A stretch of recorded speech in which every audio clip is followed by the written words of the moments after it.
Hi friends, welcome to tales by Lucky channel. ఇదైతే Tirumala video అనమాట. ఈ తిరుమల వీడియో నేను 4 పార్ట్స్గా తీశాను, అవి కూడా చూడండి. ఇది అన్నప్రసాదం వీడియో అనమాట. అన్నప్రసాదము వెంగమాంబ అన్నప్రసాదము. ఇక్కడికైతే అన్నప్రసాదం తినేశాక మాకు ప్రతిసారి అన్నప్రసాదం తింటాము, మసాలా వడ అయితే పెట్టరు, ఈసారి మసాలా వడ పెట్టారు. తర్వాత అన్నప్రసాదం తినేశాక మేము షాపింగ్కి అయితే వచ్చాము. ప్రతిసారి తిరుమలకు వచ్చినప్పుడు అయితే ఏదో ఒక ఐటమ్ కొనుక్కుంటాము. ఇంటికి వచ్చాక తిరుమలకి వెళ్ళాక ఈ ఐటమ్ తీసుకున్నామని గుర్తుగా చూసుకుంటుంటారు మా పిల్లలైతే. మాకు కూడా బాగా సంతోషంగా అనిపిస్తుంటుంది.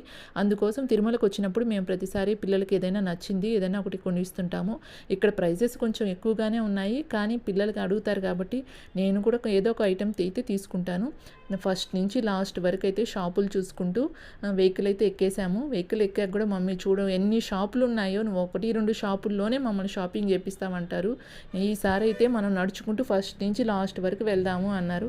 కానీ పిల్లలకి ఏదో ఒక ఐటెం తీసి ఇచ్చినా కూడా ఆ షాప్లో కొనాలి, ఈ షాప్లో తీసి లేదని అంటుంటారు. కానీ ఏదో ఒకటి వస్తువు తీసిస్తే కొంచెం హ్యాపీగా ఫీల్ అవుతారు. ఇప్పుడైతే మేము కొండ మీద నుంచి అయితే కిందకి దిగేస్తున్నాము. కిందకి దిగేశాక కపిల్ తీర్థం అయితే చూద్దాం అనుకున్నాం. ప్రతిసారి మేము తిరుమలకు వస్తాం, కానీ కపిల్ తీర్థం అయితే టైం అయిపోతుందని చెప్పి మేము వెళ్ళిపోతాము. ఈసారి అయితే చూస్తాము. నా వీడియోస్ అన్ని నచ్చినవి ప్లీజ్ సబ్స్క్రైబ్ ఫర్ మోర్.